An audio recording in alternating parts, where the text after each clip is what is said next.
Hello and welcome back to the Life from the Wrist podcast.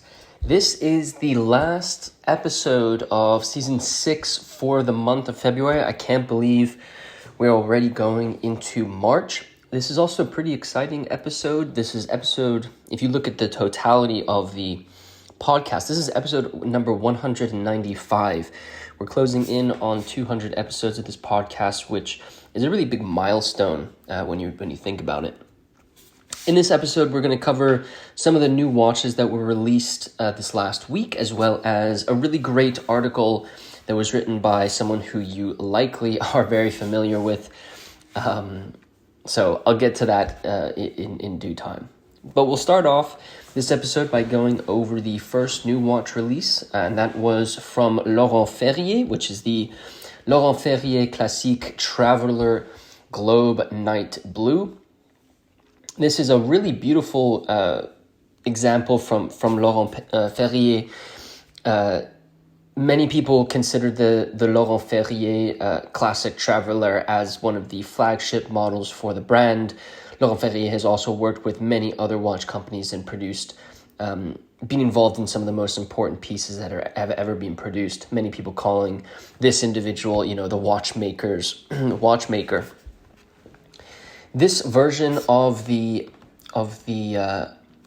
Classic Traveler Globe Night Blue is a new model that was designed and has a really beautiful deep blue dial motif with obviously the globe. This globe is finished in Grand Feu enamel finishing, and the watch is a 41 millimeter cased piece that is in stainless steel and then has this dual time zone functionality, as well as obviously the dial enamel motif that you'll find on the front of the dial.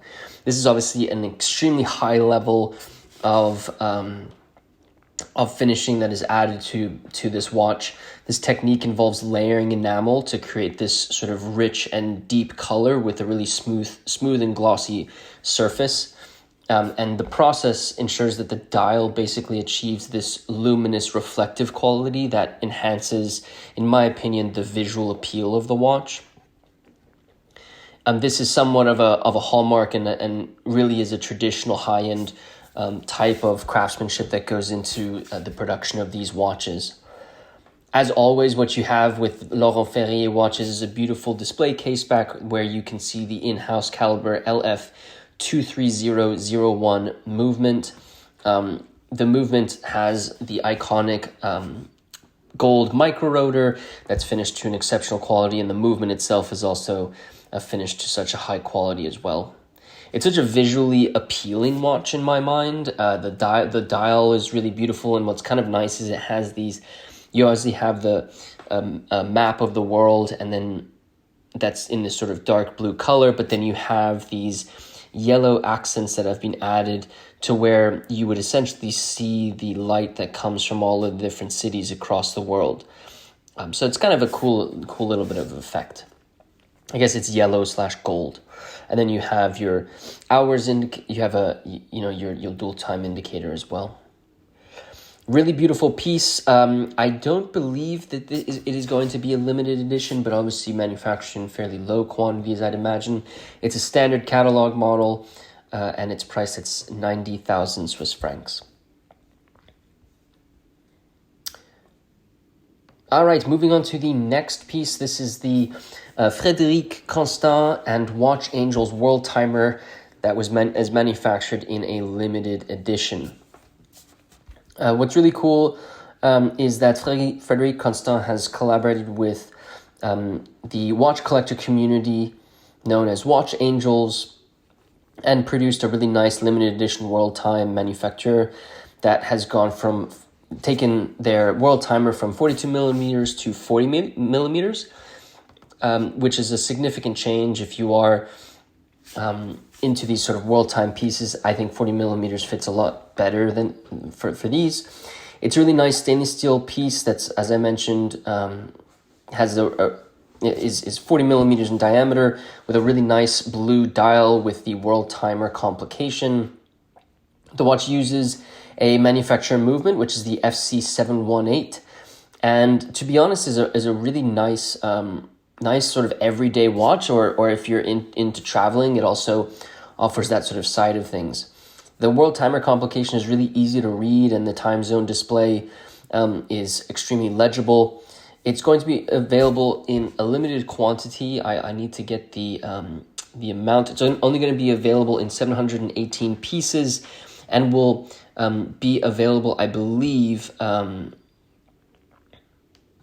until you can get allocated, I think, one of these pieces through until March 13th. And basically what they've done is you can get in on the ground floor of the crowdfunding and the subscription style portion of the limited edition piece through Watch Angels. I think what's happening is they essentially have a certain amount that will be allocated through the crowdfunding of this project, and then there's an additional 718 that will be available for sale from Frederique Constant in October for $5,000. I'm a sucker for a blue dial, and I think this blue dial has a nice sunburst effect and looks really nice with stainless steel case. The watch has overall some white accents, which I think go nicely with the blue dial, and the shapes of the hour markers as well as the hands allow it to have a really nice sleek look. I think that's really, really attractive, an attractive quality.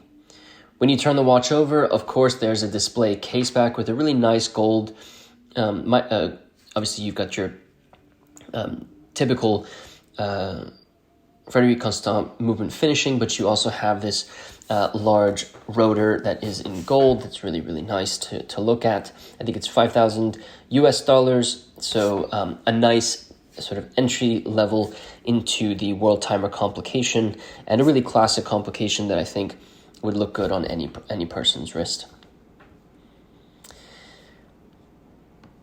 All right, we're really moving through these pieces, but I'll continue. So another piece that was released is the Omega Seamaster Diver 300 that now is in bronze, gold, and burgundy. This version of the Seamaster Diver 300 comes in a 42 millimeter case with a bronze gold alloy and a really striking burgundy dial. It's got a brushed finishing to it that offers kind of this vintage inspired look, and I think is the purpose of what Omega was doing here, is really trying to bring out some vintage aesthetics with these colors. The dial has a matte black sand blasted aluminum. It's made of matte black sand blasted aluminum, and then it also has bronze gold PVD coated hands and hour markers. And then you also have this sort of vintage inspired super luminova that's applied onto the dial to give it some legibility during the darker, when it's sort of nighttime out. The watch is powered by the Omega Caliber 8806 movement and retains its no-date display, which is something that a lot of Omega and I guess Seamaster enthusiasts have been looking for. This watch, I think, is quite attractive for those looking for something that is a little bit more vintage inspired. I think this also is inspired by the No Time to Die edition that was released for the James Bond, the last film of Daniel Craig, No Time to Die, Omega Seamaster that he wore in that film. Overall, as I mentioned, you've got these sort of vintage inspired aesthetics, which I think makes the watch a little bit more understated. However, the burgundy bezel on this watch really it is quite loud compared to sort of the muted dial color. I think the combination of the burgundy and the bronze gold case is really striking and quite visually appealing, and it makes sense why this would be a really exciting piece for collectors to get their hands on. As with the last two watches, you have a really beautiful display case back where you can see the coaxial Omega movement, the caliber 8806, as I mentioned before, with a really beautiful, what looks like kind of like an oyster finishing.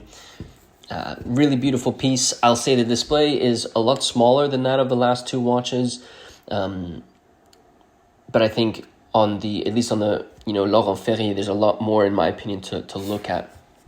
in comparison to this watch. I don't believe this is going to be a limited edition piece. It's going to be released as part of their permanent collection and is available straight away, so you can actually find this watch available for sale, from Omega pretty easily. I think there's two versions. I think you can get it on a rubber strap or a mesh bracelet, which I think is quite nice. I'm a huge fan of mesh bracelets. I think they don't get enough love. You do have to size mesh bracelets to the wrist, and that can be a little bit of a pain. But other than that, I find them quite attractive and quite nice. However, we're going into the summer. Maybe the rubber bracelet is something that you would want to look into. Okay, next up, we're going to shift gears a little bit, and we're going to talk about Louis Vuitton and their new, I think they released two new tambour models. And really, I think what they're trying to do here is manufacture some fairly high-end limited edition pieces with incredible finishing and incredible, I'd say, creativity when it comes to the way in which they display the bezels and hour markers and those types of things of these watches. So there's two pieces. There's the first one is released in yellow gold with an onyx and saffron, or with yellow gold with it's yellow gold with an onyx dial, and then you have these saffron sapphires that are as the hour indicators of the tambour, and then you also have these saffron sapphires that are around the outside, sort of like the bezel of the watch. The second piece is released in platinum with rainbow sapphires, and so as very similar to the one that I just described, you have this platinum cased piece with rainbow diamonds that are set as the hour markers, going from, let's call it pink at 12 o'clock, coming down yellow, green, blue, purple, and then back to pink at 12 o'clock. And then you also have the same motif sort of around the outside of the watch. It's not exactly a bezel, but around the outside of the case of the watch that has that same diamond rainbow motif. The tambour really is, in my mind, becoming one of Louis Vuitton's staple watches, and that's exactly what they have, at least in the media, they have kind of pushed, is that this is like the Omega Seamaster or Rolex Submariner of Louis Vuitton. Both these watches obviously come with really high quality materials and high quality craftsmanship in setting a lot of these diamonds or sapphires. Additionally, it's running on the Louis Vuitton caliber LFT023 movement, which offers a 50-hour power reserve, and like the other pieces that we have described so far, I believe there is a display case back on this watch where you can see the movement as well. What's quite interesting about the tambour is it kind of does have somewhat of a sporty aesthetic to it. It's got the bracelets are integrated, very reminiscent of the bracelets that are used in watches like the Nautilus or the Overseas. And so it does fit into sort of today's time of wearing more sporty watches as opposed to maybe more classic watches. The yellow gold onyx version of the tambour is going to be limited to 30 pieces, and then the platinum rainbow version of the tambour is limited to 50 pieces. You could criticize Louis Vuitton a little bit with the fact that they've come out with a rainbow motif, similar to the Rainbow Daytonas, the Zenith Rainbow that was just released and we discussed on the podcast. But collectors like it, collectors want it, and to be honest, you have to also consider the fact that the tambour is a very, very different watch than the Zenith El Primero. It's very, very different than the Rolex Daytona. So there are differences between all these pieces, and applying some form of art, if you want to call rainbow diamond setting as a form of art. If you apply that to different designs of watches, they can come out very, very differently. I think if I think about the rainbow example just on its own, if they only had the hour indicators, hour markers with the rainbow diamonds and not sort of the outer edge of the dial, outer edge of the case with the same motif, I think it would look pretty off, and I think vice versa. So I think they've done it nicely, having both of those there. I really like onyx dials. I think the deep black is really, really attractive. And if I was to decide between the two, I'd probably go for the yellow gold with onyx and then the saffron sapphires.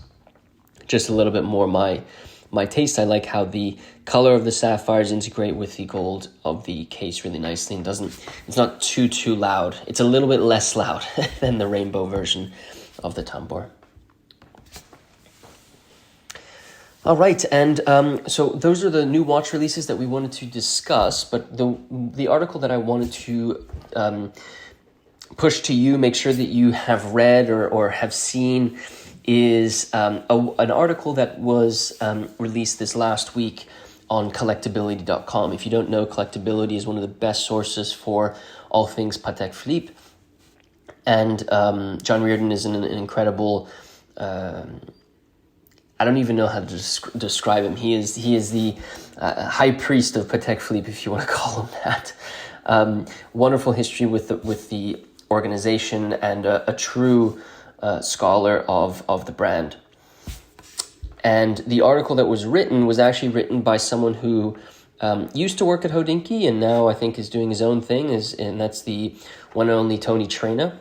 Tony Traina, as I mentioned, he had a website called Rescapement, and then ended up joining Hodinkee, and now I believe has his own sort of newsletter about watches, which I think is really quite exciting, that he was able to sort of shift. And I think the newsletter that he has released is called Unpolished Watch, I believe. And check out his Instagram if you haven't. Check out Unpolished Watch if you're into sort of the way that I think of how Tony Traina writes is it's kind of like an enthusiast writing about watches in a very professional way. I think he's maybe one of not the last, because there's always going to be some more people that come along, but he writes from the mindset of a collector, and the things that he's discussing and the watches that he covers really comes from a place of interest, love, enthusiasm, and I think that's really, really refreshing. But anyway, he wrote an article called A Collector's Guide to the Patek Philippe Reference 3970 Perpetual Calendar Chronograph, and as I mentioned, it was released on collectability.com, which makes total sense because Collectability is all things Patek Philippe, and I think Tony Traina did a wonderful job in capturing the essence of the 3970 in this article. I'm not going to give you any spoilers. I don't really want to spoil the article because it really is worth a read and is a wonderful source of, one, scholarship, two, a reference guide. If you are into 3970s or want to know information about 3970s, Tony Traina has done an incredible job collecting and documenting very well the history of this specific watch. For those of you who don't know, the 3970 is a perpetual calendar chronograph that is part of the historic lineup of perpetual calendar chronograph watches that were manufactured by Patek Philippe. Everything from reference 1518, the 2499, and then the 3970 in the early 2000s. You can also think of things like I know I mentioned 1518, I think. No, not a 1518. We mentioned another perpetual calendar chronograph in last week's article that was coming up for sale, or maybe 2 weeks ago. I think it was 2 weeks ago. We discussed the one of the steel Patek Philippe reference 1518s that is going to be sold for private sale by Monaco Legend Groups. that watch is very, very much in line with what the 3970 is. But anyway, check out the article. There'll be a link in the show notes. He gives sort of a brief introduction to the 3970, goes through the the general specifications of these watches, as well as the different things like the calibers, things like the advertising that was used. He also looks at the dials of the different series of these watches, being that there's 4 series of these watches that were ever produced, goes over the differences between all of them, different iterations of things like case backs and dial layouts, and I think he also, mentions a couple of the watches that have sold at auction, and I think it's an incredible documentation of all things 3970, even going into things like commission pieces and limited edition pieces that they have released for very specific clients of Patek Philippe. So, as I mentioned, there'll be a link in the show notes to the article. If there's one thing that you click on from this week's podcast, click on this article, because it is an incredible resource if you want to learn about the 3970, or in the future want to reference something that goes over the 3970 in great detail. This is definitely it. So, great job, Tony. Congrats on the article, and congrats Collectability on being able to publish such an incredible bit of journalism. With that said, guys, I think we're gonna end it there. A little bit of a shorter episode this week, but we discussed 4 new watches, a great vintage watch guide, and I encourage you to check out the show notes if you want to see pictures of the watches that we've discussed in today's episode. If you are new to the Life on the Wrist podcast, be sure to follow us and share this episode with a friend who might be interested in watches, or maybe is interested in the Laurent Ferrier or one of the tambours, or perhaps wants to learn a little bit more about the Patek Philippe 3970. If you have any questions or want to discuss any of the things that we spoke about on this episode of the podcast, be sure to go to lifeonthewrist.com, and you can send us a message over there, or you can go to one of our social medias. There will be links in the show notes to all of those if you want to send us a direct message over there as well.